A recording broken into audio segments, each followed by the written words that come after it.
বলেন তো সুপারিশ কাকে বলা হয়? সুপারিশ কাকে বলে জানেন আপনারা? সুপারিশ তো ভাষা বহু শুনেন যে আমাদের অমুক দিন সুপারিশ করে দেবে। সুপারিশ কাকে বলে? জি জি জি, মধ্যস্থ। হ্যাঁ, তাওয়াসসুতু বাইনাহুমা, দুইজনের মধ্যে মধ্যস্থ করা। মধ্যস্থ করা কঠিন জিনিসকে সহজ করার জন্য কি করা? তাওয়াসসুতু বাইনাহুমা, দুইজনের মধ্যে মধ্যস্থ করা এবং সেটাকে সহজ করে দেওয়া, একে বলা হয় কি? সুপারিশ। সুপারিশ প্রথমত দুই ভাগে ভাগ, একটা হচ্ছে দুনিয়াবী সুপারিশ, একটা আখিরাতের সুপারিশ। একটা হচ্ছে দুনিয়ার সুপারিশ, একটা হচ্ছে আখিরাতের সুপারিশ। দুনিয়ার সুপারিশ আবার দুই ভাগে ভাগ, একটা জায়েজ একটা না জায়েজ। একটা জায়েজ একটা না জায়েজ। যেমন সহিহ মুসলিমে হাদিসটা আজকেই কদিন আগে কিতাবুজ যাকাতে পড়ালাম, মিশকাতে পড়িয়েছে কদিন আগে, সুপারিশের বাব এখানে নিয়ে এসেছে মহিউদ্দিন সাহেব, মিশকাতে রয়েছে। তো ওখানে বলছে যে তোমাদের আমাদের মসজিদে যদি কোনো অসহায় ব্যক্তি আসে, মানে হাজাত, যে অসহায় ব্যক্তি মানে যার অর্থ নেই, সে যদি আসে আর তোমরা সুপারিশ করবা, আর তোমাদের এই সুপারিশ তোমাদের নবীর জবানের মাধ্যমে আল্লাহ রাব্বুল আলামিন সহজ করে দেবে। তাহলে জায়েজ সুপারিশ হলে করা জায়েজ, জায়েজ সুপারিশ হলে করা জায়েজ, আর না জায়েজ সুপারিশ হলে হারাম। যেমন আয়েশা রাদিয়াল্লাহু তাআলা থেকে সহিহ বুখারীতে কিতাবুল হুদুদে রয়েছে হাদিসটা। হ্যাঁ, ওই মাখজুমি কাবিলার একটা মহিলা চুরি করেছিল। তো তাদের এই সম্ভ্রান্তর কারণে, সম্মানের কারণে তারা বললো নবী সাল্লাল্লাহু আলাইহি ওয়াসাল্লামের কাছে সুপারিশ করা হোক, যাতে করে ওই মহিলার হাতটা না কাটা যায়, কেউ হাতটা না কাটা যাক, তো সুপারিশটা করা হোক। কি করা হোক? সুপারিশটা করা। রাসূল বলেন কাকে দিয়ে করবে? সব ভয় পাচ্ছে রাসূল, কাকে দিয়ে করবে? বলে যায়েদকে দিয়ে করা হোক। যায়েদ যেহেতু রাসূলের পালক পুত্র, তাই ওর কথা শুনবে, চাহিদা সবচেয়ে প্রিয় সন্তান, তাকে বেশি ভালোবাসে, তাই তার কাছে করা হোক। তো রাসূলুল্লাহ সাল্লাল্লাহু আলাইহি ওয়াসাল্লাম ওই লোক মাখজুমি কামের লোকেরা যায়েদ রাদিয়াল্লাহু তাআলার কাছে গেলেন, আর যায়েদ রাদিয়াল্লাহু তাআলা সুপারিশ করে দিলেন। রাসূল সাল্লাল্লাহু আলাইহি ওয়াসাল্লাম বললেন, ও খুতবায় উঠে গেলেন, খুতবায় উঠে খুতবা দিতে শুরু করলেন, বক্তব্য শুরু করলেন, আর বললেন আতাশফাউ বিহাদ্দি মিন হুদুদিল্লাহ, তোমরা আল্লাহর হাদে, আল্লাহর যেখানে আইন দিয়েছে এই আইনের ব্যাপারে তোমরা সুপারিশ করছো না, এই সুপারিশ মানা হবে না, এই সুপারিশ মানা হবে না। এই সুপারিশ জায়েজ ছিল কিন্তু হারাম জায়গায় করেছে, এরকম সুপারিশ করতে পারে, করার অনুমতি কিন্তু হারাম জায়গায়। আর একটা সুপারিশ যেটা নিষেধ, সেটা হচ্ছে কি আল্লাহর কাছে সুপারিশ করার জন্য কিয়ামতের দিবসে দুনিয়াতে করলো যে তোমাকে আমি ধরে নিলাম, তুমি আমার সুপারিশ করো, এটা হচ্ছে হারাম সুপারিশ দুনিয়াতে। পরকালে যেটা সুপারিশ হবে সেটা কয়েকটা ধরন হবে। কি হবে? কয়েকটা ধরন হবে। এক নম্বর সুপারিশে যেটা সবচেয়ে অধিকারী হবেন তিনি হচ্ছে নবী সাল্লাল্লাহু আলাইহি ওয়াসাল্লাম। কে? নবী সাল্লাল্লাহু আলাইহি ওয়াসাল্লাম সবচেয়ে সুপারিশে বেশি অধিকারী হবেন। হ্যাঁ, মানে শাফাআতুল কুবরা এটা রাসূল সাল্লাল্লাহু আলাইহি ওয়াসাল্লামকে দেওয়া হবে। তারপরে এটা আবার কয়েকটা স্তর হবে। রাসূল সাল্লাল্লাহু আলাইহি ওয়াসাল্লাম কখন যাদের জন্য সুপারিশ করবেন তারা কারা জানেন? যারা বিনা হিসাবে জান্নাত যাবে তাদেরকে সুপারিশ রাসূল সাল্লাল্লাহু আলাইহি ওয়াসাল্লাম করে নিয়ে যাবে। তারপরে যাদের ঈমান আছে, তারপরে যাদের একবার ঈমান, যারা জাহান্নামে হাবুডুবু বুকাচ্ছে, জাহান্নামে হাবুডুবু বুকাচ্ছে তাদের জন্য সুপারিশ করবে। যাদের শুধু একবার রায় বরাবর ঈমান আছে তাদের জন্য সুপারিশের নম্বর হাদিসে আসছে আমি বলছি। সেটা হচ্ছে সুপারিশের কি হলো, একটা হচ্ছে দুনিয়াবী সুপারিশ, পরকালের সুপারিশ। দুনিয়ার আবার দুই ধরনের, একটা জায়েজ একটা না জায়েজ। পরকালে আবার হচ্ছে কি দুই ধরনের, একটা হচ্ছে কি একটা হচ্ছে কি রাসূলুল্লাহ সাল্লাল্লাহু আলাইহি ওয়াসাল্লাম বিশেষভাবে দেওয়া হবে, আর একটা হচ্ছে আম সুপারিশ, যেটা হচ্ছে অন্যান্য নবীদের থাকবে এবং আল্লাহ মুমিনদের থাকবে। ওয়াল মুমিনুনা শব্দ এসেছে, মুমিনদেরকেও সুপারিশ করার অনুমতি দেওয়া হবে, যেটা সহিহ বুখারীতে আসছে, আমি পরে হাদিসটা বলছি। তাহলে সুপারিশ হচ্ছে কি জায়েজ জিনিস হতে হবে, ক্ষমতার মধ্যে হতে হবে, তার বাইরে হলে হবে না। নবী সাল্লাল্লাহু আলাইহি ওয়াসাল্লাম সুপারিশের মালিক। হাজি শুনেন, নবী সাল্লাল্লাহু আলাইহি ওয়াসাল্লাম কি সুপারিশের মালিক? কে মালিক? আল্লাহ রাব্বুল আলামিন। আয়াতুল কুরসি তো জানেন আপনারা, আয়াতুল কুরসিতে কি আছে? কি আছে? লা ওয়ালা ইয়াশফাউ, সুপারিশ করতে পারবে না, ইল্লা বিইذনিহি, আল্লাহর অনুমতি ছাড়া, তাই কি না? আয়াতুল কুরসিতে এটা বলা আছে কি না যে তার অনুমতি ছাড়া সুপারিশ করতে পারবে না। আমি পরে হাদিস নিয়ে আসছি। তো রাসূলুল্লাহ সাল্লাল্লাহু আলাইহি ওয়াসাল্লামের আল্লাহ রাসূল সাল্লাল্লাহু আলাইহি ওয়াসাল্লাম বলে ফাহাদ্দালি, আমার জন্য আমার সীমা করে দেওয়া হবে, আমি অঢেল ভাবে সুপারিশ করতে পারবো না, অঢেল ভাবে সুপারিশ করতে পারবো না। চলেন এবার যে আবার আগে চলেন। আনাস রাদিয়াল্লাহু তাআলা বলছেন যে আমরা চিন্তায়, মুমিনরা চিন্তায় চিন্তিত থাকবে, পেরেশানিতে থাকবে, আর বলবে আমরা হাত্তা ইউরিহানা মিন মাকানিনা হাদা, আমরা এখান থেকে কেমন করে আরাম পাবো গো, কি করা যায়, এই ভাবনা করতে করতে বলবে চলো তোমরা আদমের কাছে যাও। তারা সবাই আদম আলাইহিস সালামের কাছে বলবে আনতা আদম, তুমি হলে আদম। আল্লাহ রাব্বুল আলামিন তোমাকে নিজ হাতে সৃষ্টি করেছেন। কি নিজ হাতে সৃষ্টি করেছেন? আল্লাহ রাব্বুল আলামিন কি করেছেন বলো তো? নিজ হাতে সৃষ্টি করেছেন।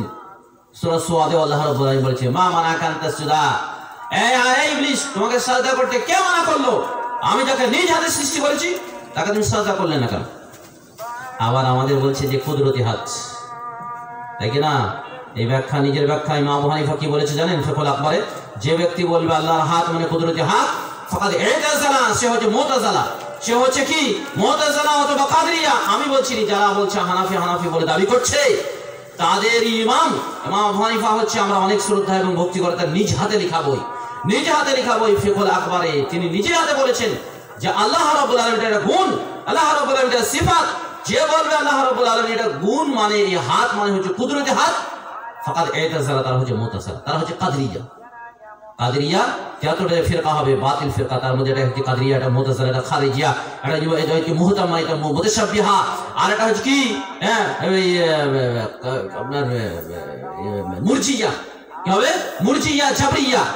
এই কথা আমি বলিনি, ইমাম আবু হানিফা বলেছেন। কারণ সেই সময় কাদরিয়াদের আবির্ভাব হয়েছিল, সেই সময় খারিজদের আবির্ভাব হয়েছিল, কুফাতে বিশৃঙ্খলা সৃষ্টি হয়েছিল। তাই তিনি কি করলেন? এই সমস্ত কথা তিনি চালু করতে লাগলেন।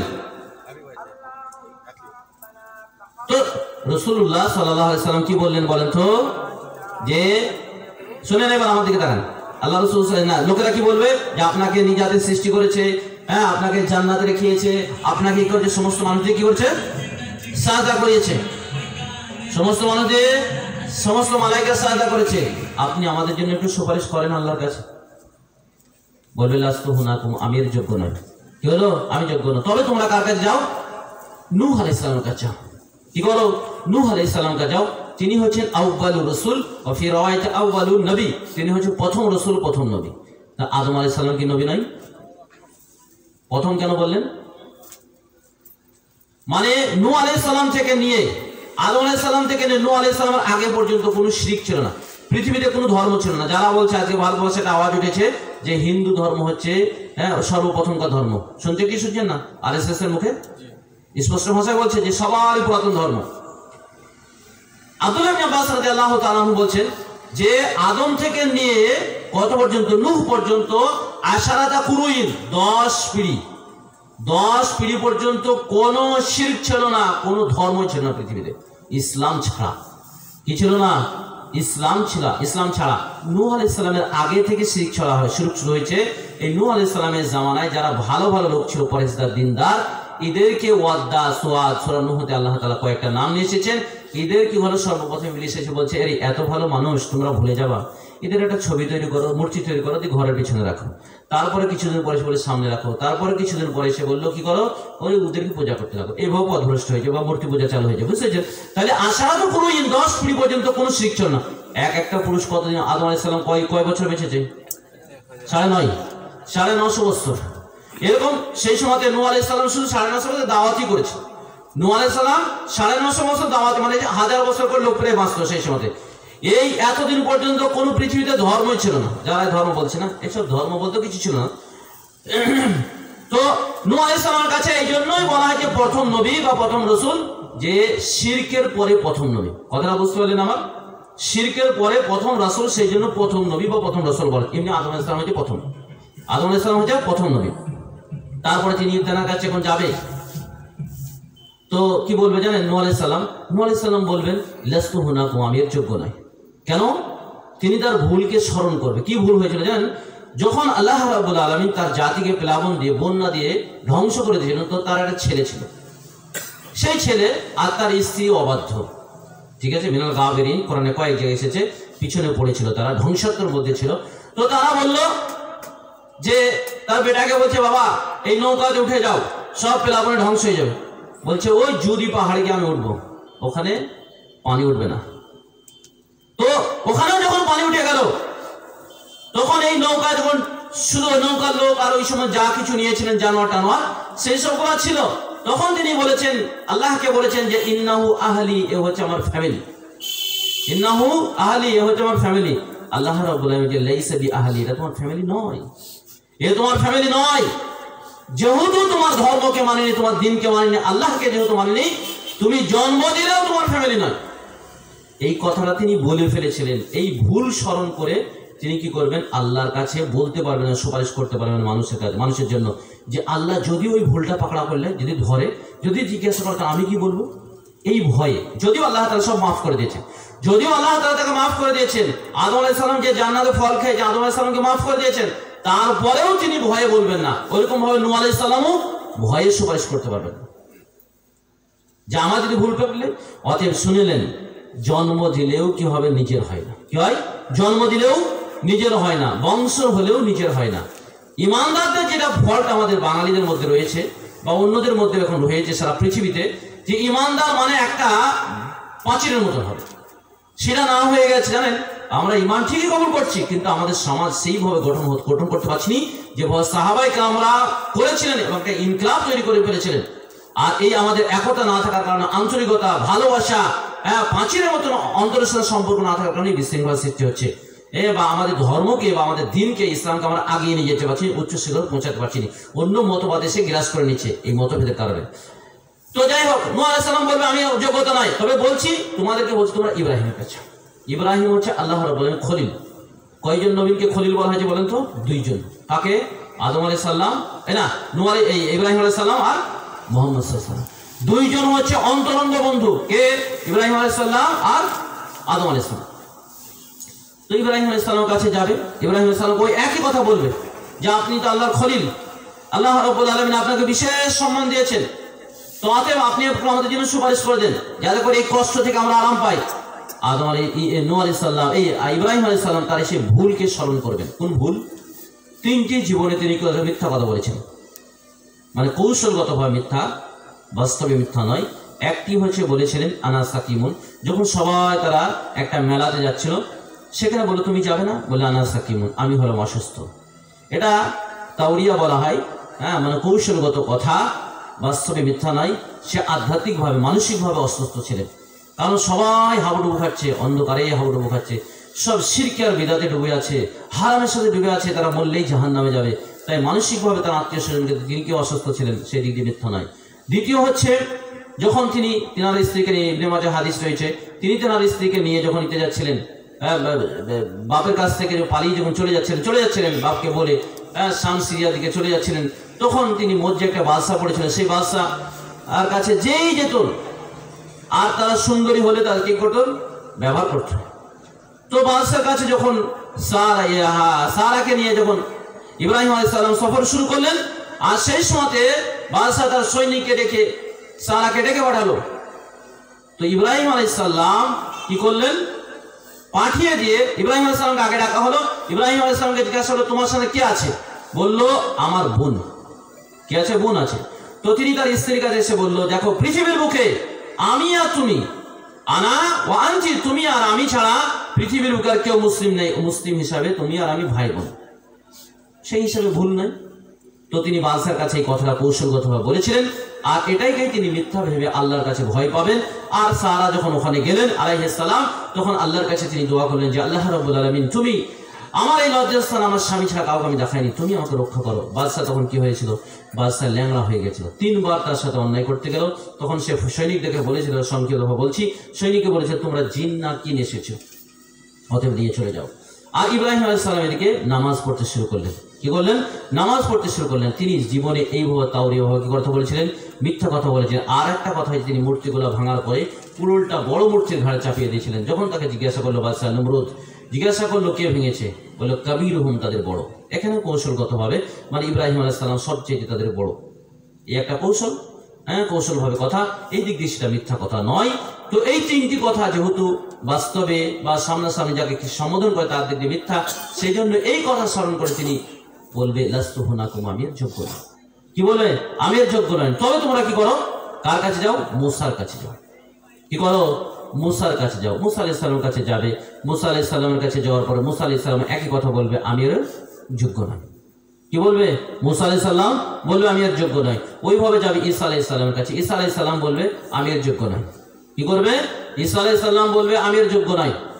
তবে ঈসা আলাইহিস সালাম সেরকম বিশেষ কিছু অভিযোগ জানায়নি, কারণ ঈসা আলাইহিস সালাম একটা জিনিস অন্য কোনো হাদিসে এসেছে যেগুলো সুনানের মধ্যে আছে, সেখানে বলবে আমাকে তারা আল্লাহর পুত্র বোঝে, এই ব্যাপারে যদি আল্লাহ জিজ্ঞাসা করে। তারপর তারা বলবে, মুসা ঈসা আলাইহিস সালাম বলবে, তোমরা মুহাম্মদ সাল্লাল্লাহু আলাইহি ওয়াসাল্লামের কাছে যাও, তার আগেকার পরেকার সব গুনাহ মাফ করে দেওয়া হয়েছে। মুহাম্মদ সাল্লাল্লাহু আলাইহি ওয়াসাল্লামের আগেকার পরেকার সব গুনাহ মাফ করে দেওয়া হয়েছে। তো মুহাম্মদ সাল্লাল্লাহু আলাইহি ওয়াসাল্লামের কাছে যাও। তো মুহাম্মদ সাল্লাল্লাহু আলাইহি ওয়াসাল্লামের কাছে যখন মুমিনরা যাবে, তখন তারা বলবে, মুহাম্মদ সাল্লাল্লাহু আলাইহি ওয়াসাল্লাম কোথায় যাবে? আল্লাহ রাব্বুল আলামিন আরশের নিচে যাবে। আরশের নিচে যাবে। আরশের নিচে যাওয়ার পরে মুহাম্মদ সাল্লাল্লাহু আলাইহি ওয়াসাল্লাম কি করবে? সাজদায় পড়ে যাবে। রাসূল সাল্লাল্লাহু আলাইহি ওয়াসাল্লাম বলছেন যে ফাইলহিমুনি, আমার কাছে ওহী করা হবে, হামিদা বা মুহামিদা, আমার কাছে কিছু প্রশংসা শিখিয়ে দেওয়া হবে। এটা আমি এখন জানি না, এখন আমি সেটা জানি না, আমাকে শিখিয়ে দেওয়া হবে। আর আমি এই দোয়া পড়তে থাকবো। আর পড়তে পড়তে আল্লাহ রাব্বুল আলামিন বলবেন, ইরফা রাসাক, মুহাম্মদ সাল্লাল্লাহু আলাইহি ওয়াসাল্লাম, তুমি তোমার মাথা ওঠাও। সাল, তুমি চাও, তোমাকে দেওয়া হবে। অশফা, তুমি সুপারিশ করো, তোমাকে তোমার সুপারিশ কবুল করা হবে। তখন নবী সাল্লাল্লাহু আলাইহি ওয়াসাল্লাম বলছেন, আমি যখন মাথা উঠাবো তখন আমাকে বলা হবে, তুমি যাও, জাহান্নাম থেকে যাদের ঈমান আছে তাকে বাহির করে নিয়ে এসো। তবে রাসূল সাল্লাল্লাহু আলাইহি ওয়াসাল্লাম ফাহাদ্দালি, আমার জন্য একটা সীমানা করে দেওয়া হবে যে আমি যাকে তাকে নিয়ে আসতে পারবো না। তিনবার রাসূল সাল্লাল্লাহু আলাইহি ওয়াসাল্লাম এভাবে করবেন। কি হবে? তিনবার এভাবে রাসূল সাল্লাল্লাহু আলাইহি ওয়াসাল্লাম কি করবেন? সুপারিশ করবেন। অন্য হাদিসে এসেছে রাসূল সাল্লাল্লাহু আলাইহি ওয়াসাল্লাম মিরাজে গিয়েছিলেন, শুনেছেন আপনারা? মিরাজে কি দেওয়া হয়েছিল বলেন? নামাজ, 2, গতই তো আমি বলেছি। কি আর কি বলেন? সূরা বাকারা লাস্ট অংশ, মাশাআল্লাহ। আর একটা না, নামাজ, সূরা বাকারা লাস্ট অংশ, আর শাফাত। কি দেওয়া হয়েছে? সুপারিশ করার যে দোয়া, সমস্ত নবীকে বিশেষ একটা দোয়া দেওয়া হয়েছে, অফার দেওয়া হয়েছিল, সব নবী করে ফেলেছে। কিন্তু নবী সাল্লাল্লাহু আলাইহি ওয়াসাল্লামকে সুপারিশের এই অনুমতিটা ওই দিন দেওয়া হয়েছে কাদের জন্য জানেন তো? আহলে কাবাইর, যারা কাবিরা গুনাহ করবে। যারা কাবিরা গুনাহ করেছে না, তাদের জন্য সুপারিশ করা হবে। কিন্তু মা লা ইউশরিক বিল্লাহ, যারা আল্লাহর সাথে শরীক করেনি, তাদের জন্য সুপারিশের অনুমতি দেওয়া হবে। শরীক কাকে বলে জানেন? শরীক যদি না করা হয়, কাবিরা গুনাহ যত বড়ই হোক, হাদিসে কুদসি রয়েছে, তিরমিজি হাদিসে আছে, রাসূল সাল্লাল্লাহু আলাইহি ওয়াসাল্লাম যে ইয়া ইবনে আদম লাউ আতাইতা আনানাস সামাওয়াতিল আরদি, আসমান ভরে যদি পাপ নিয়ে আসো, জমিন ভরে আসমান পর্যন্ত যদি পাপ নিয়ে আসো, লা আতাইতু, আমি কি নিয়ে আসবো? অতটা মাগফিরাত নিয়ে আসবো। তবে শিরক নিয়ে আসলে মাফ হবে না। শিরক কাকে বলে? শিরক কাকে বলে আপনারা জানেন? জি, আল্লাহর যা ক্ষমতা, কারোর যদি ক্ষমতা থাকে ওইটা আল্লাহর সাথে অংশীদার করা। এখন তো বলবে যারা মূর্তি পূজা করে তারাও তো বলে আমরা আল্লাহর সমান মানি না। যারা বাকিরা অন্যান্যর কাছে গিয়ে চায় নত হয়, তারাও বলে যে আমরা তো আল্লাহর সমান মনে করি না, আমরা সেখানে কি তাকে মাধ্যম মনে করি। এই কথা যুক্তি দেওয়া হচ্ছে। এখন শিরক বলা হয় কি জানেন? শিরক বলা হয় আল্লাহ রাব্বুল আলামিনের রুবুবিয়াতে শিরক করা, অংশীদার করা। রুবুবিয়াত মানে জানেন তো? রুবুবিয়াত বিস্তারিত আলোচনা দিতে হবে, বুঝতে পারবেন। রুবুবিয়াত কাকে বলা হয়? রুবুবিয়াত আর উলুহিয়াত, আগে সংজ্ঞাটা শুনলেন। শরীক মানে হচ্ছে অংশীদার করা, শাব্দিক মানে। আর পরিভাষায় বলা হয় আল্লাহ রুবুবিয়াতে এবং উলুহিয়াতে অংশীদার করা। আমাদেরকে তাকান ভালো করে, রুবুবিয়াত এবং উলুহিয়াতে কি করা? শরীক করা বা অংশীদার করা।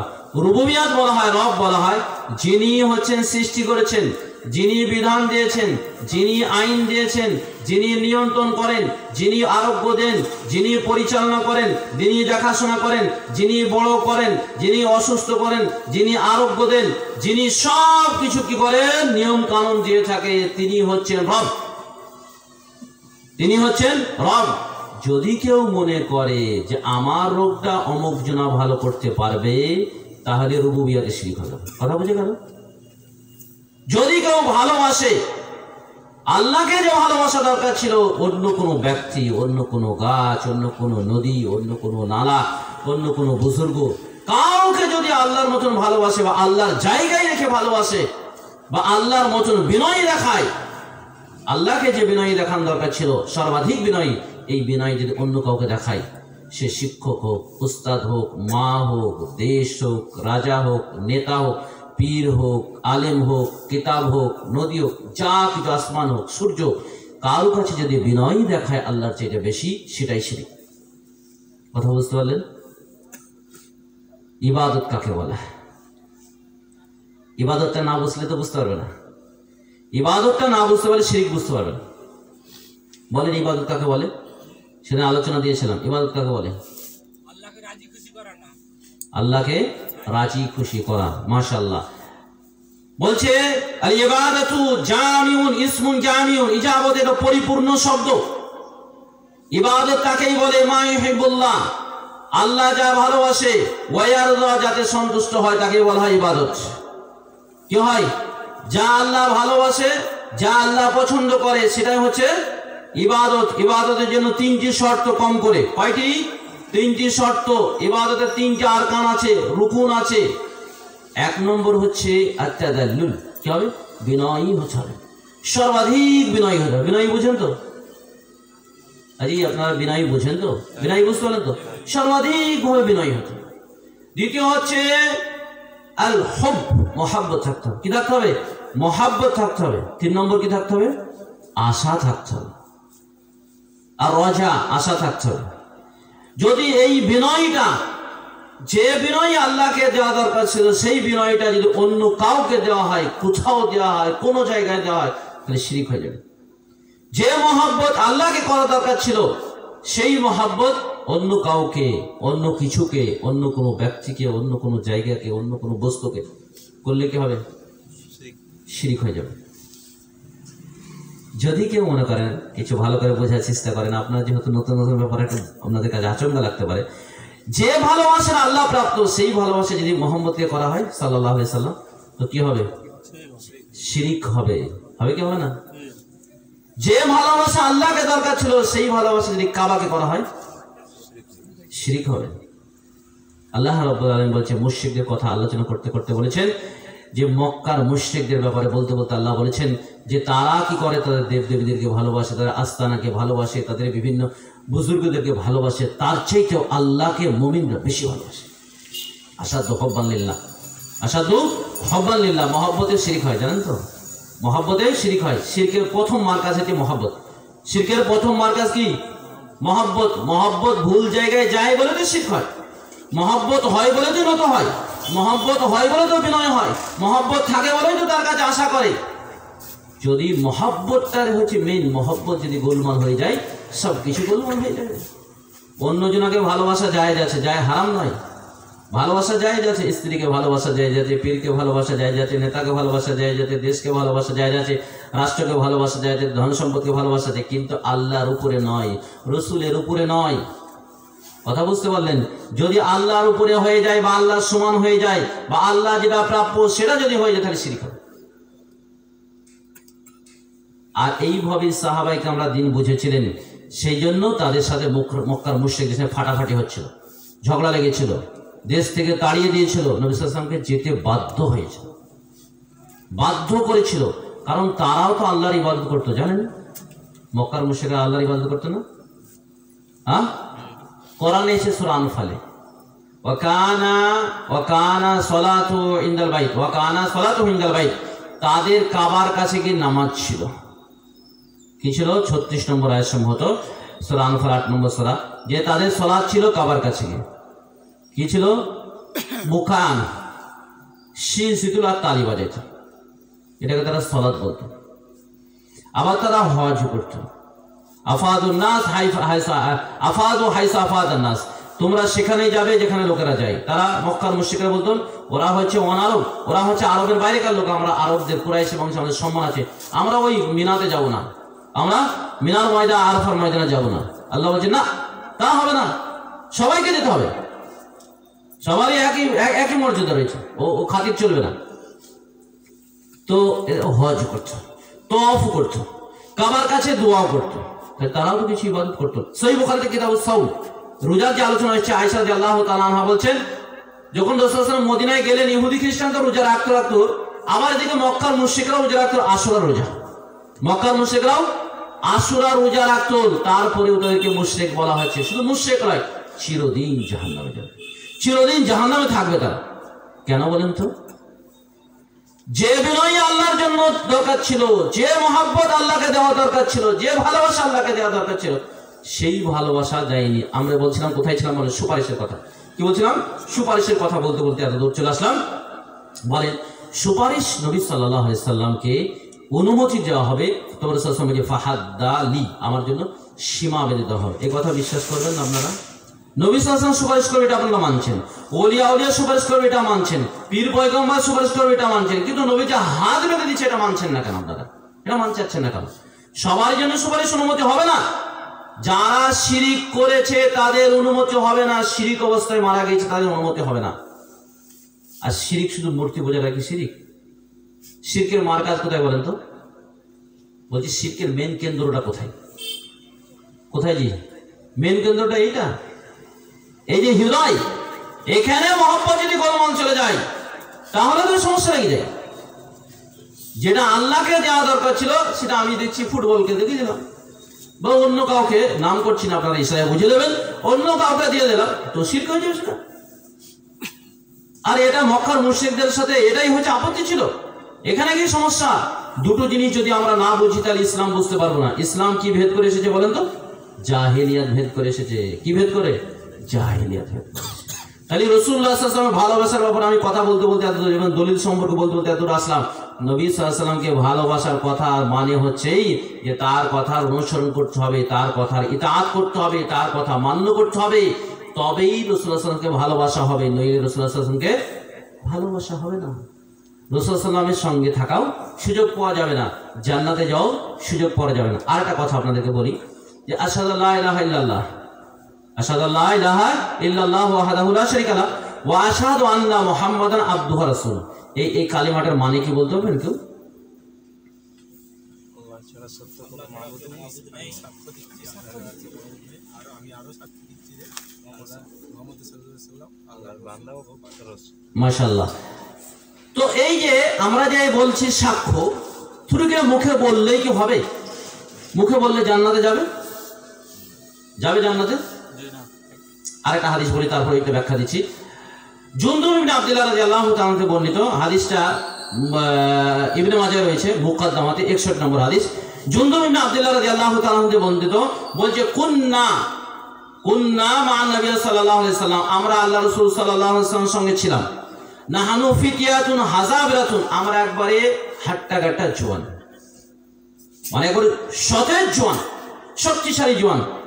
আমাদের দেশে যৌবন কালটা সব থেকে মানে গুরুত্বপূর্ণ কোন সময়টা বলেন তো? আমাদের দেশে মোটামুটি 30, 31, 32 এরকম। তো আজকে হাদিস পড়াছিলাম, মিসকাতে এসছে, হাদিসটা সহিহ বুখারীতে এসছে যে জান্নাতীরা যে জান্নাতি যাবে তারা যুবক যাবে। কত বছরে? আল্লাহ রাসূল বলেছে সালাসুন, অথবা সালাসাতুন ওয়া সালাসুন, 30 বছর অথবা 33 বছরের যুবক হয়ে জান্নাতে যাবে। লা ইয়াফনাউনা, কখনো তারা বৃদ্ধ হবে না। ওয়ালা ইউসাবুনা, তখন তো যুবক কি হবে? বৃদ্ধ হবে না। কি বলছিলাম? জুনদুব ইবনে আব্দুল্লাহ রাদিয়াল্লাহু তাআলা বলছেন আমরা রাসূলুল্লাহ সাল্লাল্লাহু আলাইহি ওয়াসাল্লামের সঙ্গে একবারে সতেজ যুবকরা ছিলাম। তাআল্লামনাল নাতাআল্লামাল ঈমান কাবলা তাআল্লামাল কোরআন, আমরা আগে কি শিখলাম? ঈমান শিখলাম। কি শিখলাম? ঈমান শিখলাম। কোরআন শিখার পূর্বে কি শিখলাম? ঈমান শিখলাম কোরআন শিখার পূর্বে। তারপরে আমরা কি শিখলাম? কোরআন শিখলাম, ফাজদাদনা বিহি ঈমান, আর কোরআনের মাধ্যমে আমরা আমাদের ঈমানকে বৃদ্ধি করলাম। আগে ঈমান শিখতে হবে। কি শিখতে হবে? ঈমান শিখতে হবে। ইমাম বুখারী রাহমাহুল্লাহ তার শিরোনাম কায়েম করেছে আল ইলমু ক্বাবলাল কাওলি ওয়াল আমালি, কথা বলা এবং কর্ম করার পূর্বে জ্ঞান অর্জন করতে হবে। সেটা কিসের জ্ঞান? ঈমানি জ্ঞান। ঈমানের জ্ঞান অর্জন করতে হবে। সমস্ত মানুষকে বাধ্য, সমস্ত মানুষ কি বাধ্য, তাকে ঈমানি জ্ঞান অর্জন করতেই হবে। সে অন্য কোনো বিষয়ে জ্ঞান অর্জন করুক বা না করুক, তাকে ঈমানের জ্ঞান অর্জন করতেই হবে যদি সে মুসলিম হতে চায়। যদি সে বলে নবী সাল্লাল্লাহু আলাইহি ওয়াসাল্লামকে আমি ভালোবাসি, যদি সে বলে সাহাবায়ে কেরাম রাসূলুল্লাহ সাল্লাল্লাহু আলাইহি ওয়াসাল্লামের সঙ্গে আমি জান্নাতে থাকতে চাই, তাহলে তাকে ঈমানি জ্ঞান অর্জন করতে হবে। আর কোরআনে আয়াত শুনেন, সূরা তাহাতে এসেছে, সূরা তুরে এসেছে, আল্লাহ রাব্বুল আলামিন বলেন ওয়াল্লাযীনা আমানু ওয়াত্তাবা'আতহুম যুররিয়াতুহুম বিঈমানিন আলহাকনাহুম বিযুররিয়াতিহিম ওয়া মা আলাতনাহুম মিন আমালিহিম মিন শাই কুল্লু ইমরিইন বিমা কাসাবাত রাহিনা। আল্লাহ রাসূল সাল্লাল্লাহু আলাইহি ওয়াসাল্লাম, আল্লাহ রাব্বুল আলামিন বলেন যারা ঈমান এনেছে এবং তাদের ঈমানে তাদের সন্তানরা অনুসরণ করেছে, সন্তানরা অনুসরণ করছে, কিয়ামতের দিবসে আমি আল্লাহ তাদেরকে তাদের সন্তানের সাথে সাক্ষাৎ করিয়ে দেব। আলহাকনা বিহিম যুররিয়াতাহুম, সন্তানের সাথে আমি সাক্ষাৎ করে দেবো।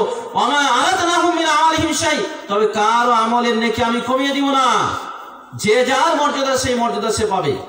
কুল্লু মরিইন বিমা কাসাবাত রহিন, যে যা কাজ করছে তার প্রতিফল সেই ভোগ করবে। আল্লাহ রাব্বুল আলামিন অন্য সূরায় বলতে সূরা ফাতিরে বলেছেন ওয়ালা তাসিরু ওয়াসিরাতুন বিসরা উখরা, কেউ কারো বোঝা বহন করবে না, কেউ কারো বোঝা বহন করবে না। এই হাদিসের ব্যাখ্যা করতে, এই আয়াতের ব্যাখ্যা করতে গিয়ে একটা হাদিস এসেছে, হাদিসটা আপনার সহিহ হাদিস এসেছে। রাসূলুল্লাহ সাল্লাল্লাহু আলাইহি ওয়াসাল্লাম বলছে জান্নাতীরা জান্নাতে যাবে। কি হবে? জান্নাতীরা জান্নাত যাবে। তারা একজন আরেকজনের কে দেখতে পাবে। কি হবে? একজন আরেকজনকে দেখতে পাবে, যদিও তাদের কি হচ্ছে স্তর আলাদা আলাদা। কি হবে? ওই স্তর আলাদা আলাদা। আর অন্য হাদিসে রাসূলুল্লাহ সাল্লাল্লাহু আলাইহি ওয়াসাল্লাম বলছেন যে সবচেয়ে উচ্চমানের স্তর কিছু লোকের হবে, যাদেরকে দেখে কিছু লোক কি করে ঈর্ষা করবে। তো সাহাবায়ে কেরাম বললেন আল্লাহ রাসূল, তারা তো নবী এবং আম্বিয়া হবে। তো বললেন না না, তারা নবী আম্বিয়া হবে না, তারা হচ্ছে মুমিন। এক অপরকে যারা দেখতে পাবে এবং যাদের খুব উচ্চ মর্যাদা হবে, সম্মান হবে, তারা মুমিন হবে।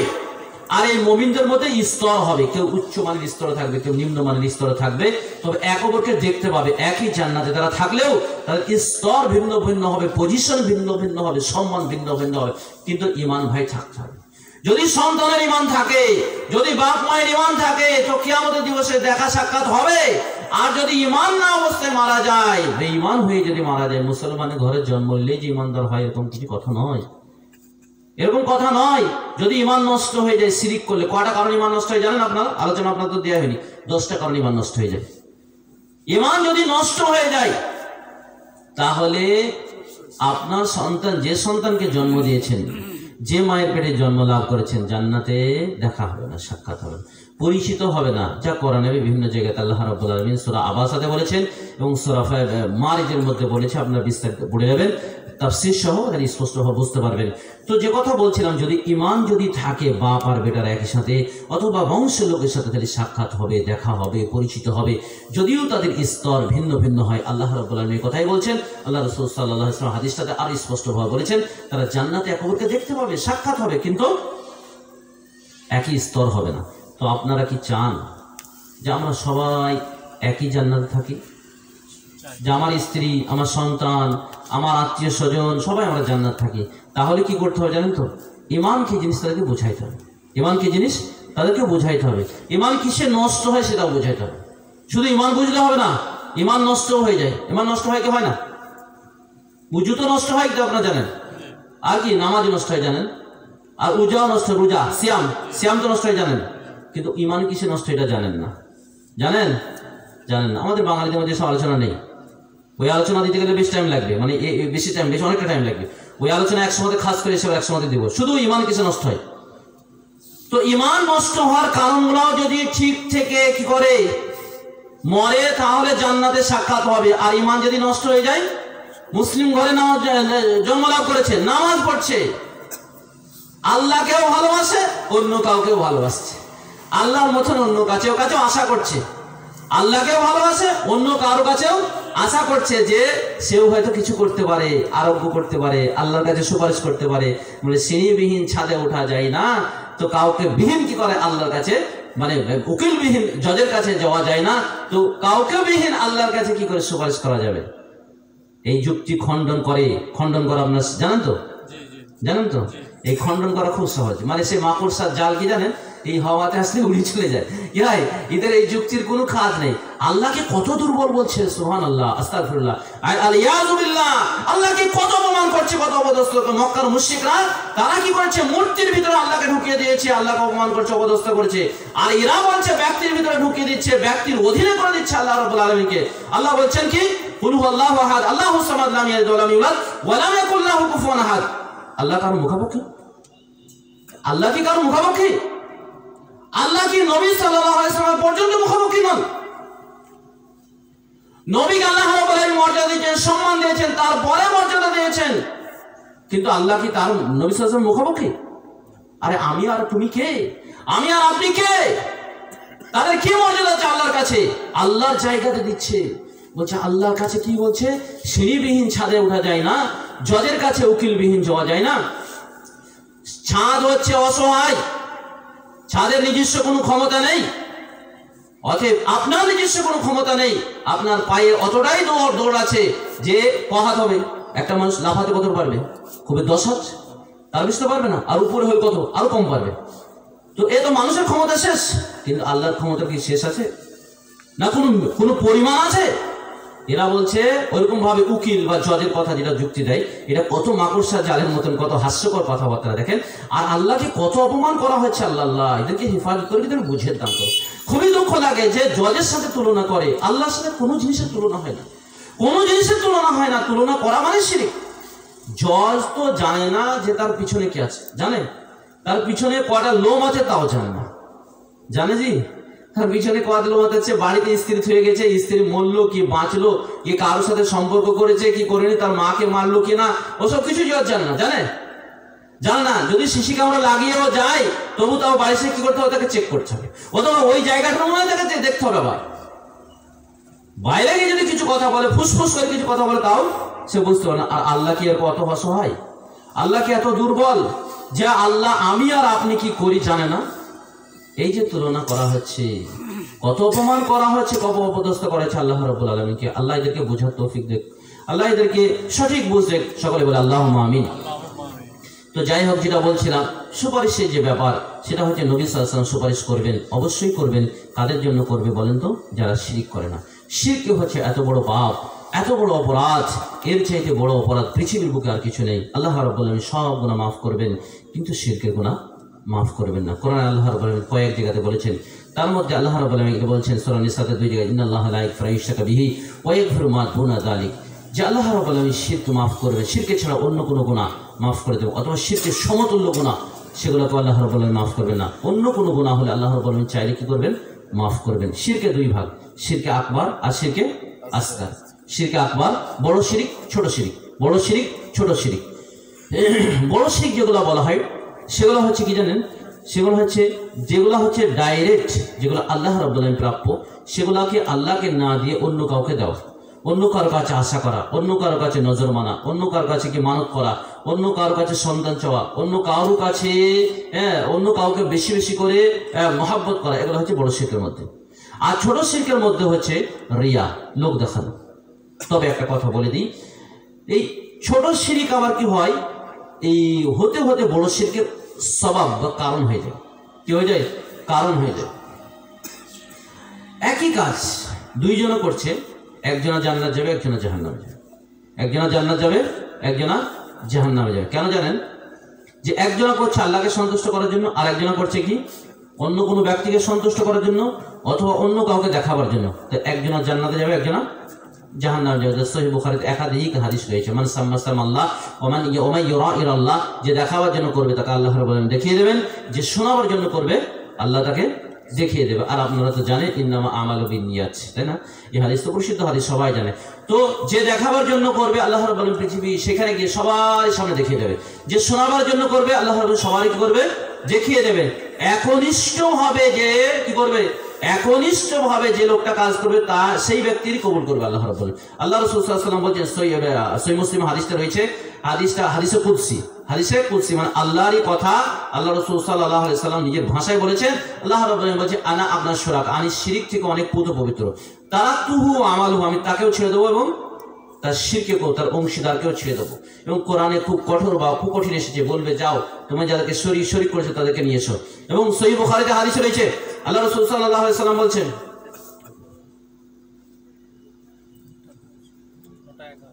কতটা করব তাই বলছেন,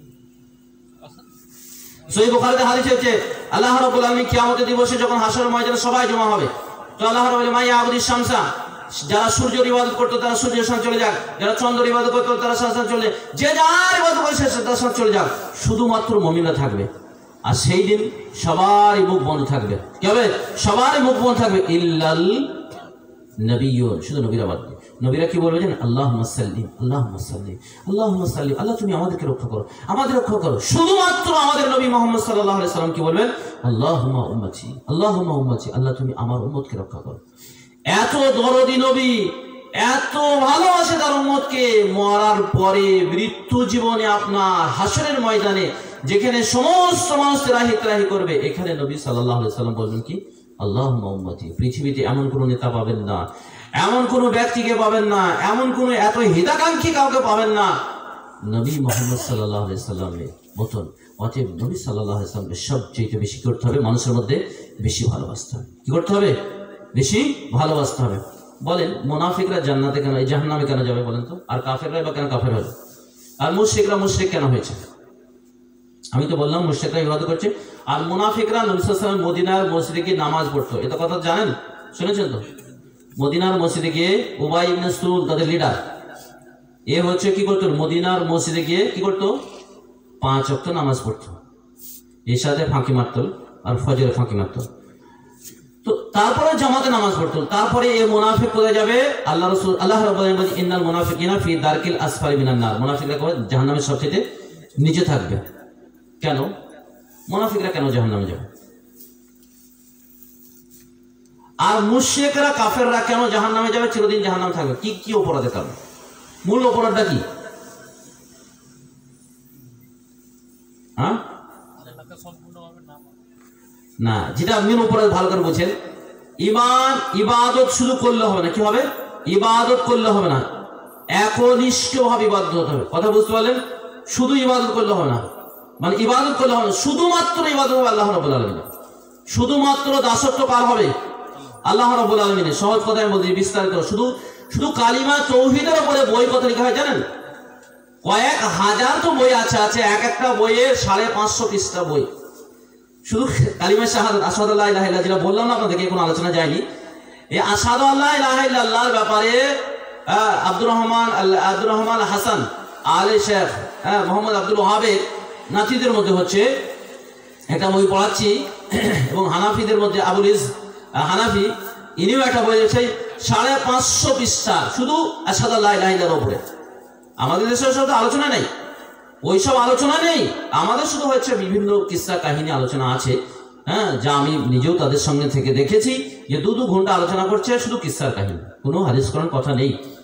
তো এগুলোর কারণে মানুষ সব জানে না। আর আমাদের দেশে ফিকা আদি বেশি আলোচনা হয়েছে, উপমহাদেশে ইরাক ইরান এই সমস্ত দেশগুলোতে তৌহিদ আকীদার উপর আলোচনা খুব কম।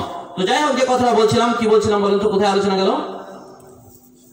যে কাফের মুশরিক আর মুনাফিকরা জাহান্নামে কেন যাবে? কি কারণ? অপরাধটা কি? মুনাফিকরা তো নামাজ পড়তো, কবরে কি প্রশ্ন করা হয় বলেন তো? মান রব্বুকা ওমা দীনুকা মান হাদার রাজুল আল্লাযী বুইসা ফিকুম। তো যারা মুমিন তারা তো ফটাফট উত্তর দিয়ে দেবে, কিন্তু যারা মুনাফিক তাদের ব্যাপারে আমাল মুনাফিক আবিল মুরতাদ, মুনাফিক অথবা সন্দিহান, সে বলবে হা হা লাদরি, আমি জানিনি, আকুলু মা ইয়াকুলু নাস, লোকে যা বলতো আমি তাই করতাম। দেখেন, সব কথায় লোকে বলা চলে, কিন্তু তৌহিদ আকীদাতে লোকে বলাতে চলে না। এখানে ভালো করে বুঝতে হবে, জানতে হবে, তবে কিন্তু, এবং সেটা জায়গা দিতে হবে, মহব্বত করতে হবে, ইতাআত করতে হবে, তবে কিন্তু কাজে দেবে। তবে কিন্তু ঈমান মজবুত হবে, তবে সেই ঈমানে কাজে দেবে। শুধু লোকের কথায় উঠলে আর বসলে হবে না। এখানে মুনাফিকরা যে জাহান্নামে যাবে, তো কিসের লেগে জানেন? মুরতাব বলা হয়, সন্দিহান। মুনাফিকরা নামাজ পড়েও জাহান্নামে যাবে, কেন? সন্দেহ ছিল। আল্লাহ রাব্বুল আলামিন সূরা হুজুরাতে বলেছেন ইন্নামাল মুমিনুনা আল্লাযীনা আমানু বিল্লাহি, মুমিন হচ্ছে, প্রকৃত মুমিন হচ্ছে তারাই যারা আল্লাহর প্রতি এবং রাসূলের প্রতি ঈমান এনেছে, ওয়ালাম ইয়ারতাবু, সন্দেহ করে না, উলাইকা হুমুল মুফলিহুন, তারা হচ্ছে সফল। তো ব্যাপার হচ্ছে, সন্দেহ হচ্ছে বড় একটা অসুখ। সেদিন আমি বলেছিলাম, আপনাদের মনে নেই? সন্দেহ হচ্ছে বড় একটা অসুখ। ইবাদত হচ্ছে শুধু নামাজ পড়লে বা অন্য কোনো ইবাদত করলে হবে না, ইবাদত একনিষ্ঠভাবে হতে হবে। কি হবে? একনিষ্ঠভাবে, নির্ভেজাল ভাবে, কোন রকম ভাবে শরীক থাকা যাবে না, কোন রকম ভাবে রিয়া থাকা যাবে না, কোন রকম ভাবে দেখানো থাকা যাবে না, কোন রকম ভাবে আশা থাকা যাবে না অন্য কারোর কাছে, কোন রকম ভাবে বিনয়ী হওয়া যাবে না অন্য কারোর কাছে, আল্লাহ ছাড়া। তবেই ইবাদত কবুল হবে, নইলে ইবাদত হবে না, সেটা শিরকে যুক্ত হবে। আর শিরকে যুক্ত হলে কি হবে? আল্লাহ রাব্বুল আলামিন নেবেন না, ছুঁড়ে ফেলে দেবেন। তো মুনাফিকরা কেন? আল্লাহ রাব্বুল আলামিন বলেছেন যে মুনাফিকরা ইবাদত করত এক সাইডে, ওয়া মিনান নাসি মান ইয়াবুদু আলা হারফিন, তারা এক সাইডে ইবাদত করত। এক সাইডে মানে কি? এক সাইডে নামাজ পড়তো না, জামাতের মধ্যেই নামাজ পড়তো, কিন্তু তাদের ইমানের দিক দিয়ে এক সাইড ছিল। তারা ভাবতো একবার মুনাফিকদের কাছে, একবার কি, একবার মুশরিকদের কাছে যেত, একবার কাফেরদের কাছে, একবার মুমিনদের কাছে, একবার কাফেরদের কাছে যেত, যে বলতে ওদেরকে একবার রাজি করতে হবে, একবার আল্লাহকে রাজি করার চেষ্টা করতে হবে। ঠিক আছে? আল্লাহকে একবার চেষ্টা করতেন। এই যে সন্দেহ ছিল যে কবর আছে কিনা, মরার পরে জীবন আছে কিনা, থাকলে থাকতে পারে, করলে কত যাহাই হবে, এটা হচ্ছে সন্দেহ। আমাদের সমাজে নেই এগুলা, যে যা হবে হয়, জুমাটা পড়িলে তো মুসলিম সমাজে থাকা যাবে, মাটি তো দেবে, গোরস্থানে মাটি তো দেবে, আর যাহাই হবে পরকালে দেখা যাবে। তখন এই যে সন্দেহের কারণে মুনাফিকরা জাহান্নামে যাবে। আর কাফেররা কেন যাবে জানেন? নবী সাল্লাল্লাহু আলাইহি ওয়াসাল্লাম বিরোধিতা, তারা আল্লাহকে একবারে অস্বীকার তারা করেনি। তারাও এরকম বড় সন্দেহের মধ্যে ছিল যে মুহাম্মদ সাল্লাল্লাহু আলাইহি ওয়াসাল্লাম যা বলছে এটা কি করে মানা যায়? আরে আমরা তো মরে গেলে, আমাদের বাপ দাদা সব মরে গেছে, কেউ তো জীবিত হয়ে ফিরে আসেনি, সব তো মরে পচে একবারে মাটির সাথে মিশে গেছে, আবার কোথায় জীবিত করা যায়? কি করে জীবন হবে? এই সন্দেহের কারণে কাফেররা জাহান্নামে যাবে। কি হবে? এই সন্দেহের কারণে কাফেররা জাহান্নামে যাবে।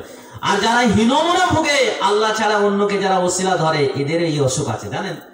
এরা বলছে আল্লাহ আমার কথা শুনতে পাচ্ছে না, আল্লাহ আমার কথা শুনতে, কি বলবো আমি ভুল বলছি নাকি? এরাও তো সন্দেহানে ভোগে যে আল্লাহ আমার কথা শুনতে পাচ্ছে না, অতএব ওকিল ধরতে হবে, যেমন জজকে কাছে পৌঁছে দিয়ে ধরতে হয়, সেরকম আল্লাহর কাছে পৌঁছে দিয়ে কাউকে মাধ্যম ধরতে হবে, ওসিলা ধরতে হবে। আর ওসিলা ধরে কি করতে হবে?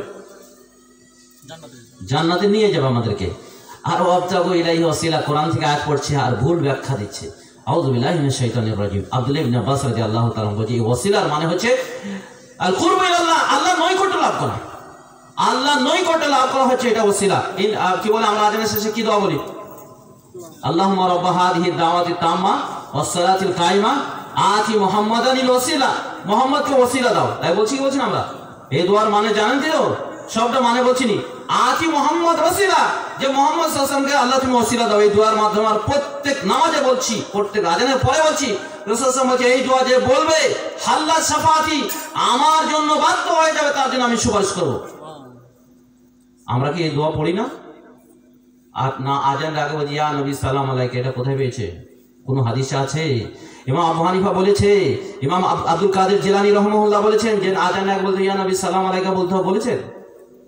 রাসূলুল্লাহ সহিহ বুখারীতে হাদিস রয়েছে, কিতাবুল আযান আছে, কিতাবুল মাসাজিদে রয়েছে। এখন আজান হল ইয়া নবী সালাম আলাইকা বলতে শুরু করে তারপর আল্লাহু আকবার শুরু করছি, কোথায় পেল? অথচ রাসূল সাল্লাল্লাহু আলাইহি ওয়াসাল্লাম বলছেন যে আজানের শেষে আবু দাউদের হাদিসে দরুদ পড়বে। আর এই সহিহ বুখারী মুসলিম হাদিস রয়েছে যে আল্লাহুম্মা রাব্বা হাযিহি দাওয়াতি তাম্মা, এই দোয়া যে পড়বে সে বলছে আল্লাহ রাসূল আমার জন্য ওয়াজিব হয়েছে সুপারিশ করা, তার জন্য সুপারিশ করব। অথচ কি করছে? রাসূলের ভালোবাসা, ভালোবাসা বলতে যা বলেছে তাই মানতে হবে, তাই ইতাআত করতে হবে। তো রাসূলুল্লাহ সাল্লাল্লাহু আলাইহি সাল্লাম তাদের জন্য কি করবে? সুপারিশ করবে। আর ওসিলা মানে হচ্ছে সেই সমস্ত জিনিস যা করলে আল্লাহর নৈকট্য লাভ হয়, তাকে বলা হয় ওসিলা। তাফসীর ইবনে কাসির দেখলেন, আপনারা ভালোভাবে দেখতে পাবেন, এবং আব্দুল্লাহ ইবনে আব্বাস রাদিয়াল্লাহু তাআলা তাফসীর পড়বেন আর স্পষ্টভাবে বুঝতে পারবেন। কি হবে? আব্দুল্লাহ ইবনে আব্বাসের তাফসীর। আমি বলেছি প্রথমেই বলছিলাম যে আমরা তো সবাই কোরআন মানি বলছি, আমরা সবাই বলছি নবী সাল্লাল্লাহু আলাইহি ওয়াসাল্লামকে মানি, আমাদের সবার ইমানের একই দাবি, কিন্তু তারপরে আমরা এত দলে ভাগ কেন? আর এক অপরকে এমন ভাবে গালি দেয়, এমন ভাবে কটাক্ষ করে কথা বলে, এমন ঘৃণা ভাষা বলে যে একজন অমুসলিমকে বলা চলে না। আলেমরা বলে, আলেমদের মধ্যে এক শ্রেণী আলেম বলে, কি বলে, এক শ্রেণীর এই জাহেল আলেমরা বলে থাকে উল্টো পাল্টা ভাষা গালিগালাজ করে থাকে। অথচ বলছে আমরা একই নবীর অনুসারী, একই আমরা কোরআন মানি, তারপরে উল্টো পাল্টা। কারণটা কি বলেন তো? ব্যাখ্যা করছে নিজের মতন, ব্যাখ্যা করছে নিজের মতো। এর ব্যাপারে একদিন আলোচনা ইনশাআল্লাহ যদি হয় করব, যে ব্যাখ্যা কাকে বলা হয় আর ব্যাখ্যা কি হওয়া উচিত। তো আব্দুল্লাহ ইবনে আব্বাস রাদিয়াল্লাহু তাআলা বলেছেন, এই যে সূরা মাইদাতে আয়াতটা রয়েছে, বুঝলেন, ইয়াবতাগু ইলাইহিল ওসিলা, তারা কি ওসিলা চাই। তো ওসিলা কাদের ব্যাপারে আয়াতটা অবতীর্ণ হয় জানেন? এই আয়াতটা হচ্ছে মক্কার মুশরিকদের ব্যাপারে। বলছে তোমরা যাদের কাছে গিয়ে চাচ্ছ তারা তো আল্লাহর কাছে সাহায্য চাই, তারাই তো আল্লাহর নৈকট্য চাই। দেখেন আয়াত অবতীর্ণ হয়েছে এক কারণে আর লাগিয়ে দিয়েছে আরেক কারণে। আরবি ভাষা বাংলা ভাষায় ব্যাখ্যা শুরু করে দিল। উর্দু ভাষাতে ওয়াসিলা মানে মাধ্যম, ঠিক আছে, আর এখানে ওয়াসিলা মানে নৈকট্য। আব্দুল্লাহ ইবনে আব্বাস বলেছেন, আর রাসূলুল্লাহ সাল্লাল্লাহু আলাইহি ওয়াসাল্লাম সাহাবায়ে কেরামদের জন্য যে দোয়া করেছেন সবচেয়ে বিদ্যা চাওয়ার জন্য বা বিদ্যা দেওয়া, আল্লাহ তো বিদ্যা দাও, তা কার ব্যাপারে দোয়া করেছেন? আব্দুল্লাহ ইবনে আব্বাসের ব্যাপারে। আল্লাহুম্মা ফাক্কিহু ফিদ্দীন, আল্লাহ তুমি তাকে দ্বীনের তাফাক্কুহ দান করো, গভীর জ্ঞান দান করো, সূক্ষ্ম জ্ঞান দান করো। কাকে? আব্দুল্লাহ ইবনে আব্বাস রাদিয়াল্লাহু তাআলা আনহুকে। যখন রাসূল সাল্লাল্লাহু আলাইহি ওয়াসাল্লাম বাথরুমে গেলেন আর বাথরুমে থেকে এসে দেখলেন বাইরে পানি রাখা আছে, বলল কে ছুঁয়েছে? বলল আব্দুল্লাহ ইবনে আব্বাস। তখন ঠিক তিনি কি বললেন?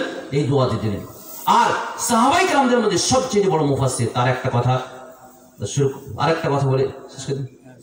সেটা হচ্ছে আব্দুল্লাহ ইবনে আব্বাস রাদিয়াল্লাহু তাআলা, উমর রাদিয়াল্লাহু তাআলা জামানায়, উমর রাদিয়াল্লাহু তাআলা জামানায় সাহাবায়ে কেরাম, বড় বড় সাহাবায়ে কেরামরা ছিলেন, কোনো জায়গায় গেলে নিয়ে যেতেন আর আব্দুল্লাহ ইবনে আব্বাসকে নিয়ে যেতেন। তো সাহাবায়ে কেরাম আপত্তি করলেন যে আপনি এই ছোট ছেলেকে কেন নিয়ে আসেন, ছোট ছেলেকে কেন নিয়ে আসেন? বললো ঠিক আছে, ছোট ছেলে কেন তোমাদেরকে তেমন জিজ্ঞাসা করছি, তোমরা বলো তো ইজা জা নাসরুল্লাহ, এই যে এই সূরা নাসর সূরাটা কেন অবতীর্ণ হয়েছে বলো।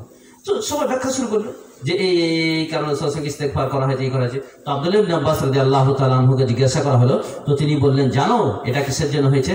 এটা এই জন্য অবতীর্ণ করা হয়েছে যে আল্লাহ রাব্বুল আলামিন এখানে নবী সাল্লাল্লাহু আলাইহি ওয়াসাল্লামকে বলছে যে তোমার টাইম শেষ হয়ে গেছে, তোমার এবার মৃত্যু হবে, তোমাকে পরকালে যেতে হবে, তোমার শেষ টাইম চলে এসেছে, তুমি বেশি বেশি করে ইস্তেগফার করে নাও, সেই কথা বলা হচ্ছে।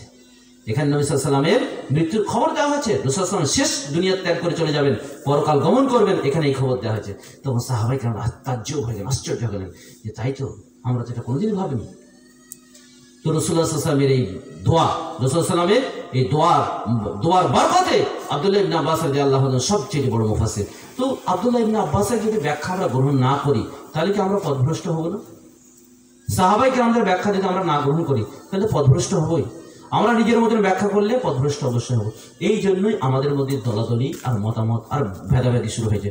যদি আমরা কি করি, আব্দুল্লাহ ইবনে আব্বাস রাদিয়াল্লাহু আনহুর ব্যাখ্যা মানি, সাহাবায়ে কেরামদের ব্যাখ্যা মানি, এমনকি ইমাম আবু হানিফা রাহিমাহুল্লাহ পর্যন্ত যদি ব্যাখ্যা আমরা মেনে নিই, তারপরেও সঠিক জায়গায় থাকবে।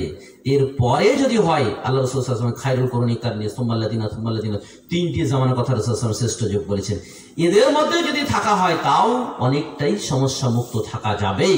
তারপরে যখনই আপনি এদিক ওদিকে যাবেন তখন তার মানে আপনার অন্তর ব্যাখ্যা আছে, কি আছে? আপনার অন্তর ব্যাখ্যা আছে, আপনার ওই সাহাবা ভালো লাগছে না, তাবিন ভালো লাগছে না, ইমাম আবু হানিফাকেও ভালো লাগছে না, আপনি তখন কি করছেন, এদিকে ওদিকে শুরু করছেন। কোরআন হাদিস তো আছেই স্পষ্ট, এটা মানলে একটা মানুষ জান্নাতে যাওয়ার জন্য যথেষ্ট, আর কিছু প্রয়োজন নেই। কোরআন হাদিস মানলে একটা মানুষের জন্য জান্নাতে যাওয়ার জন্য যথেষ্ট।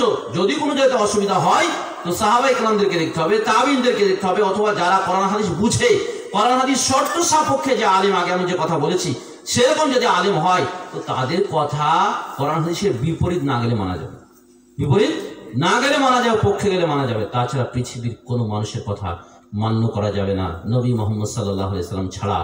আল্লাহ রাব্বুল আলামিনের কথাকে বুঝতে গেলে নবী সাল্লাল্লাহু আলাইহি ওয়াসাল্লামকে মাধ্যম ধরতে হবে, রাসূল সাল্লাল্লাহু আলাইহি ওয়াসাল্লামের কাছে যেতে হবে, তারপরে সাহাবায়ে কেরামদের কাছে যেতে হবে, তারপরে তাবিনদের কাছে যেতে হবে, তাদের ব্যাখ্যা বিশ্লেষণ করতে হবে। তবেই আমরা এক প্ল্যাটফর্মে আসতে পারবো, এক জায়গায় আসতে পারবো। আর এক জায়গায় আসলেই ইমানিভাবে এক জায়গায় যদি আমরা একত্রিত হতে পারি, যদিও জুজি মসলা আমাদের এক প্ল্যাটফর্মে আসবে না, আংশিক যেগুলো মসলা আছে সেগুলোতে মতভেদ থাকবে। আর এই মতভেদটা আপনাকে মেনে নিতে হবে। মৌলিক বিষয় যেগুলোতে ইমানি ব্যাপার রয়েছে, ইমান নষ্ট হওয়ার ব্যাপার আছে, এই সমস্ত বিষয়গুলো, অথবা ইসলামী ব্যাপার আছে, ইসলামী নষ্ট হওয়ার ব্যাপার আছে, এগুলোতে যদি একমত হয়ে যায় ইনশাআল্লাহ এমন একটা প্ল্যাটফর্মে মুসলিমদের জন্য তৈরি হবে যা মুসলিমদের উপরে কেউ আঙুল তুলতে পারবে না। এবং পরকালে ইনশাআল্লাহ আশাবাদী, আমি যে আয়াত পেশ করেছি সেই আয়াত অনুপাতে অবশ্যই তারা একই জান্নাতে থাকবে এবং তারা নবী সাল্লাল্লাহু আলাইহি সাল্লামের সাথে তারা জান্নাতে যেতে পারবে, নবী সাল্লাল্লাহু আলাইহি সাল্লাম সুপারিশের অধিকারী হবে।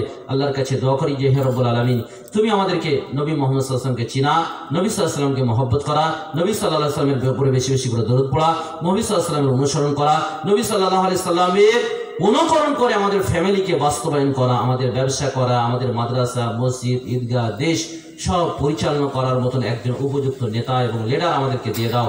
আল্লাহ তুমি আমাদের এই দোয়া এবং দাবিকে তুমি কবুল করে নাও। আল্লাহ আমাদের যে সমস্ত ভুল হয়েছে তুমি মাফ করে দাও। আল্লাহ রাব্বুল আলামিন যারা অসুস্থ তাদেরকে তুমি আরোগ্য দান করো। আল্লাহ রাব্বুল আলামিন আমরা যে দেশে বসবাস করতে এই সমস্যা অনেক রয়েছে, এই সমস্যা তুমি সমাধান করে দাও। আল্লাহ তুমি ফিলিস্তিনি ভাইদেরকে তুমি সহজ করে দাও, তাদেরকে তুমি আরোগ্য দাও, তাদেরকে একটা উপযুক্ত জায়গা তুমি ব্যবস্থা করে দাও। আল্লাহ রাব্বুল আলামিন তুমি আমাদের অন্তরের সাথে অন্তর লাগিয়ে দাও, মুসলিমরা যেন আমরা সবাই ভাই ভাই হয়ে যেতে পারি। আল্লাহ রাব্বুল আলামিন তুমি আমাদের যারা অসুস্থ তাদের আরোগ্য দান করো। আল্লাহ যারা অভাব আছে তাদের অভাব তুমি মুক্ত করে দাও। আল্লাহকে সুস্থ সুন্দর পরিবেশ তুমি তৈরি করে দাও।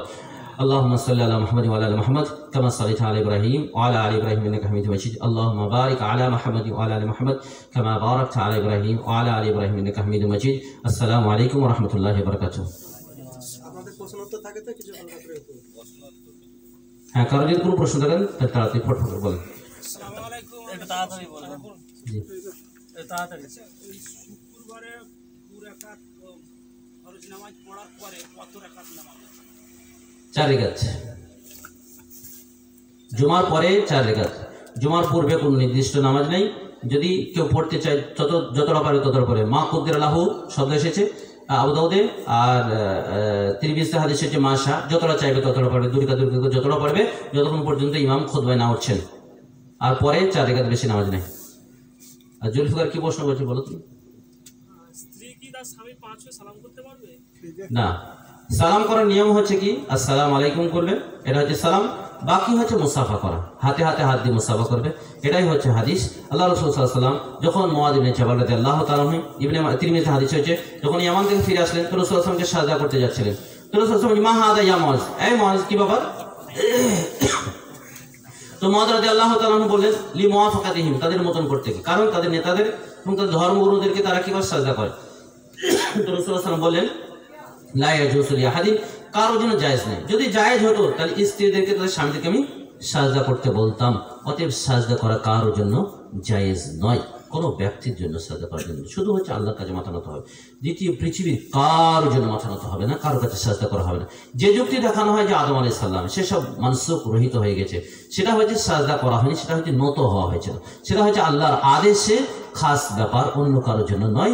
নবী মুহাম্মদ সাল্লাল্লাহু আলাইহি ওয়াসাল্লাম সেটা রাখা হয়নি। এই যে আমাদের ওখানে জল খাওয়া হয়েছিল, বলছে ইয়ানাবি না হয়েছিল, হাত তুলে একটু মোনাজাত তো হলো নি, কি দুঃখ প্রকাশ করেছে, ওইটার ব্যাপারে আপনি বলুন তো কি ব্যাপার? জি, মোনাজাতের মানে কি জানেন? না যাই উনাজি মোনাজা বাবে মুফালার মাসদার। বাবে মুফালা যারা আরবি জানেন, যদি কোনো আলেম থাকেন, মানে আপোষে এক অপরে কাতালি কতিল মুকাতালান বলা হয়, মানে আপোষের মধ্যে লড়াই করা, ঝগড়া করা বা আপোষের মধ্যে কথা বলা, একে বলা হয় এক অপরের সাথে সম্পর্ক যেটা হয়। তো মোনাজাতের মানে হচ্ছে জানেন ফুসফুস করে কথা বলা। লোকাতে কেউ দেখবেন যে সমস্ত হাদিসে রয়েছে যে সমস্ত মোনাজাতের কথা, সেখানে সহিহ বুখারীর কিতাবুস সালাতে রয়েছে মোনাজাত। হ্যাঁ, এদা আল্লাহ রাসূল সাল্লাল্লাহু আলাইহি ওয়াসাল্লাম বলেছেন যখন বান্দা নামাজে দাঁড়ায় উনাজা রব্বাহু, সে রবের সাথে মোনাজাত করে। আপনি আল্লাহু আকবার বললেন মানে রবের সাথে মোনাজাত শুরু হয়ে গেল। হ্যাঁ, সূরা ফাতিহা বললেন মানে মোনাজাত শুরু হয়ে গেল। সূরা ফাতিহা যেটা সহিহ মুসলিমের হাদিসে কিতাবুস সালাতে, সেখানে আলহামদুলিল্লাহ আপনি বলেন, আল্লাহ রাব্বুল আলামিন সেই সঙ্গে সঙ্গে উত্তর দেয়, পুরো সূরাটা পুরো আয়াতের উত্তর দিয়ে থাকেন। তো এটা হচ্ছে মোনাজাত। মোনাজাত মানে ফুসফুস করে কানাফুসি করাকে বলা হয় মোনাজাত, বুঝতে পারছেন?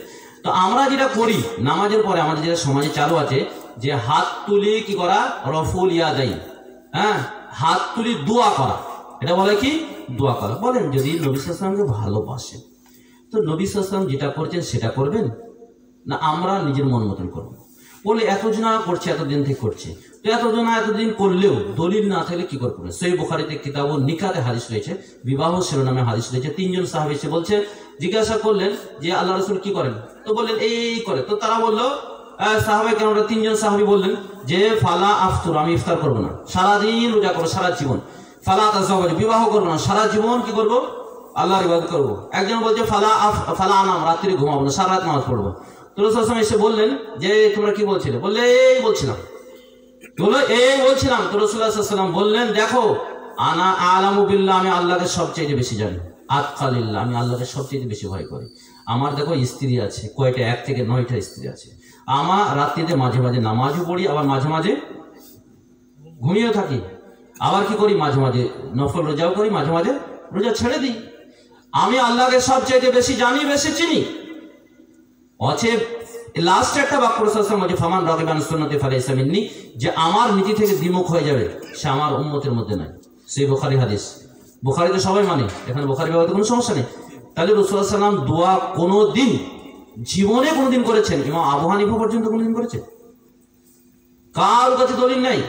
ইমাম আবু হানিফা, ইমাম ইউসুফ, ইমাম মুহাম্মদ রাহমাহুল্লাহ, এনারা কোনো ফিকার বইয়ে কোনোদিন করেছেন এ প্রমাণ কেউ দেখাতে পারবে না যে দোয়া করেছেন, নেই। এই এলাকায় যখন ছিলাম পাশ করে একটা বড় মাদ্রাসাতে কোনো করে, তো আমাদের এইখানে বকুলতলা লাইব্রেরি থেকে ফতোয়া পাঠিয়েছিল। হ্যাঁ, তাছাড়াও আমার কিছু ভাই এখানে আছে, তারা ওই ওখানে বড় যিনি পণ্ডিত আছে তাকে ফোন করে জিজ্ঞাসা করছে, দলিল দিতে পারেনি। ওই একটা সারুল আকায়াত একটা ইলেশ একটা কথা নিচ্ছে, আরবি কথা বলে রাসূল সাল্লাল্লাহু আলাইহি ওয়াসাল্লাম নামাজ পড়তেন তো তার গাল দেখা যেত, যে ওখান থেকে বলছি দোয়া করা যাবে। এটা দলিল হলো? কোরআনে নেই, হাদিস নেই। ইমাম আবু হানিফা, আমরা বলেছিলাম যে ইমাম আবু হানিফার কম করে বক্তব্য যেন থাকে, ইমাম আবু হানিফা রাহমাহুল্লাহ যেন কম করে বক্তব্য দিতে পারেন। তো ইমাম আবু হানিফা থেকেও নেই, অন্য কোনো ইমাম থেকেও নেই এসব। সমাজে চলছে এরকম। একটা হাদিসকে লক্ষ্য করে, সে হাদিসটা আবু দাউদে এসেছে যে আল্লাহ রাব্বুল আলামিনের কাছে যখন হাত উঠায় কোনো বান্দা, তখন খালি হাতে ফেরাইতে আল্লাহ রাব্বুল আলামিন ইন্নাল্লাহ হাইয়ুন কারীমুন, আল্লাহ রাব্বুল আলামিন সম্মানিত এবং লজ্জা করেন, তাই খালি হাত ফেরাতে চায় না। এই হাদিসটাকে লক্ষ্য করে দোয়াটা চালু হয়েছে, বুঝলেন। তাছাড়া কোরআনে কিছু আয়াত রয়েছে, সূরা মুমিনে আছে, সূরা বাকারা রয়েছে, ইদা সালাকা ইবাদি ওইদা সালাকা ইবাদি আন্নী ফাইন্নী করিম উজিবু দাওয়াতি দাই, যে যখন বান্দা জিজ্ঞাসা করে আমার কাছে খুব কাছে আছি, তো আমার কাছে দোয়া করো। দোয়া আপনি সারাদিন করেন একা, কেউ আপত্তি নেই, অনেক হাদিস রয়েছে দোয়া করার ব্যাপারে, কিন্তু ইমাম সাহেব বলবে আর সবাই আমিন আমিন বলবে, এই মর্মে নামাজের পরে সহিহ হাদিস তো নেই, জয়ীফ হাদিস নেই, জাল হাদিস নেই, কোন ইমামের ফতোয়া নেই, কিন্তু আমাদের সমাজে চালু একা একা আপনি করতে পারেন। আপনার কথা আপনি বলবেন আল্লাহর কাছে, আপনার কথা আপনি বলবেন, আপনার কথা আমি বলে দিলে কি হবে? আর একটা মজার কথা শুনলেন, এই যে সব ওই কি বলে 40 আর কি করে চাহারণ করে না, যেগুলো হুজুরদেরকে নিয়ে যায় দোয়া করায়, বলছে রব্বির হামহুমা কামা রাব্বায়ানি সাগীরা। তো বলেন তো রব্বির হামহুমা এর মানে কি? যে আল্লাহ তুমি আমার পিতা মাতার প্রতি দয়া করো। তো আপনার বাড়িতে আমি খেয়ে আসলাম, তো আপনার জন্য, আপনার পিতা মাতার জন্য তো দোয়া একবার বললাম না, আপনার পিতা মাতার জন্য দোয়া বললাম না। আসলে দোয়া যেখানে করার দরকার সেখানে সেটা করতে হবে, যদি সেখানে সেটা না হয় তাহলে রসুলকে অপমান করা হবে, অপদস্থ করা হবে। অতএব আল্লাহ রসুল তো করেননি বললাম, বাকি ইমামদের থেকে কোনো প্রমাণ নেই। তো বলে আজানের শেষে যে দোয়া হয়, আজানের তো জবাব আছে, দোয়াটা মাইকে চিল্লে বলাটা ঠিক না আস্তে আস্তে বলা ঠিক? যে কোরআনে দুটি আয়াত এসে আল্লাহ রাব্বুল আলামিন বলছে উদউ রাব্বাকা তাদাররুআন ওয়া খাইফাতান, অন্য আয়াতে এসে দুনাল জাহার, যে কোনো দোয়া বলবে আস্তে আস্তে বলবে। হ্যাঁ, যেগুলো আছে জোরে বলা সেগুলো বলবে, যেমন হজ করতে গিয়ে কিছু আছে আল্লাহুম্মা লাব্বাইক লা শারীকা লাক লাব্বাইক যেখানে আছে। তারপর একটা হাদিস রয়েছে সামি আল্লাহু লিমান হামিদা রাব্বানা লাকাল হামদ, এই হাদিসটা দোয়া আস্তে জোরে বলার কাছে আছে। বাকি যে দোয়াগুলো আছে সবই কি করতে হবে? আস্তে আস্তে বলতে হবে, কারণ এখানে একটা খাতরা থাকছে, সেটা হচ্ছে রিয়া চলে আসতে পারে, লোক দেখানো হতে পারে, সেই জন্য আস্তে আস্তে বলতে হবে, এটাই হচ্ছে দাবি। বলছিলাম যে মাযহাব আমাদের যে সমাজে প্রচলিত যে 4টে মাযহাব, আমি যদি ইমাম আবু হানিফাকে মানি, উনার ফতোয়াই নিতে হবে, বাকি নেওয়া যাবে না। যে এইটা যে এসেছে, এই যে অনেকে বলে যে মাযহাব মানাটা আমাদের জন্য ফরজ, তো এটা কি সত্যি? এটা একটু জানি। হ্যাঁ, এর ব্যাপারে বলবো আপনাকে, মাযহাব মানা ফরজ কি ফরজ নেই। দেখেন ফরজ হয়েছে কখন বলেন তো? ফরজটা কে করেছে? আল্লাহ। কার মাধ্যমে? নবী সাল্লাল্লাহু আলাইহি সাল্লাম। নবী সাল্লাল্লাহু আলাইহি সাল্লাম পরকাল গমন করেছেন কখন? কত হিজরিতে? 10 হিজরিতে বা 10-এর পরে, ঠিক আছে। তো 10 হিজরি শেষের দিকে বা 11 হিজরি প্রথম দিকে রাসূল দুনিয়া থেকে পরকালে গিয়েছেন। তো নবী সাল্লাল্লাহু আলাইহি সাল্লামের ইন্তেকালের পরে আর কি ফরজ কিছু হয়েছে? আর মাযহাবগুলো কখন এসেছে বলেন তো? ইমাম আবু হানিফার জন্ম কত? 80-তে, আর মৃত্যু হয়েছে 150-তে। আর মাযহাবি বইগুলা লেখা হয়েছে কখন জানেন? 361 হিজরি। কুদরি হয়েছে প্রথম লেখা হানাফি মাযহাবের বই, এটা হচ্ছে কুদরি 361 হিজরিতে লেখা হয়েছে। তাহলে জন্ম মৃত্যুর প্রায় 150 বছর পরে হানাফি মাযহাবের ফোন। তার আগে এসেছে 350 হিজরির দিকে, এরকম এই যে শরীয়ত, হাকিকাত, মারিফাত, তরিকাত, এগুলো এসেছে প্রথম। এই আকীদাগত বিভ্রান্তি এগুলো প্রথম এসেছে, মানে সমাজে মুখে মুখে চালো। তো ফরজ হওয়ার যে জায়গাটা সেটা তো বন্ধ হয়ে গেছে। কথা বুঝতে পেরেছেন ভাই? ফরজ হওয়ার জায়গাটা কোথায়? আল্লাহ করেছেন কার মাধ্যমে? নবীর মাধ্যমে। অথবা সাহাবায়ে কেরামরা কোনো বিষয়ে ঐক্যমত হলে সেটা মানা বাধ্য হয়। তো সাহাবায়ে কেরামরা তখন তো ছিলেন না, যখন ইমাম আবু হানিফা, শাফি, মালিক, হাম্বলি, যদিও ইমাম আবু হানিফার সাথে 2-1 সাহাবীর দেখা হয়েছে, কেউ বলছেন আর কেউ বলছে দেখা হয়নি, তাহলে বাকি ইমামদের সাথে দেখাই হয়নি, তাহলে 4টে আবার ফরজ কি করে হবে? এর পিছনে কোনো দলিল আছে?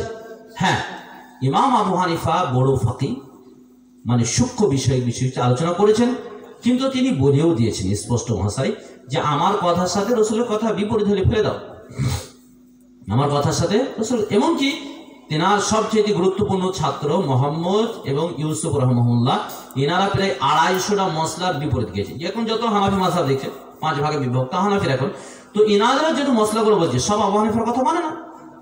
আরো দুঃখের কথা শুনে, ইমাম আবু হানিফা নিজ হাতে বই লেখা ফিকুল আকবর, আকীদার ব্যাপার লেখা আছে, কোনো হানাফি মাদ্রাসায় পড়ানো হয়, কোনো হানাফি মাদ্রাসায় পড়ানো। সবাই বলছে হানাফি আবু হানিফা আমাকে, তো একটা আমি সে উত্তরপ্রদেশ পড়েছি, ওদের মাসাতে দেওবন্দি মাসে 1 বছর পড়েছি, অন্যান্য হানাফি মাসাতে আমি খবর লিখে গেছি, ওরা আবু হানিফার নিজ হাতে লেখা বই পড়ায়। যত বই পড়ানো হয়েছে যা সব ছাত্র সব ছাত্র ইমাম মোহাম্মদের মুসনাদে মোহাম্মদ আর অন্যান্য ইমামদের যে জুফার টোফার নাদের রয়েছে, এই সমস্ত বই বা সেই সমস্ত ফতোয়া পরে বিস্তারিত করা হয়েছে, আর সেই সমস্ত ফতোয়া পড়া হয়, নিজের বই পড়ায় না।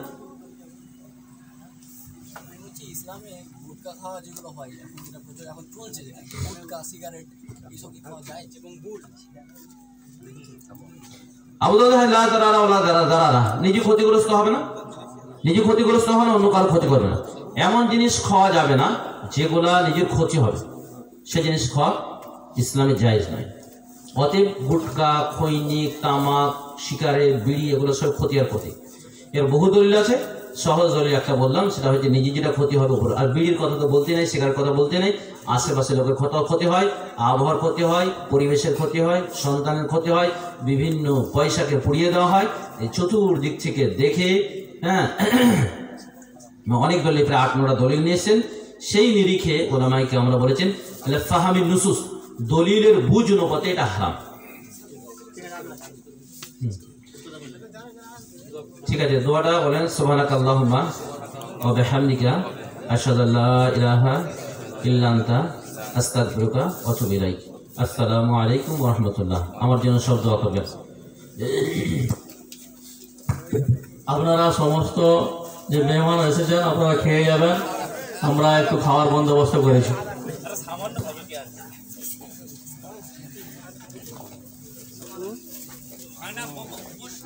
আর ব্যবস্থা করা হয়।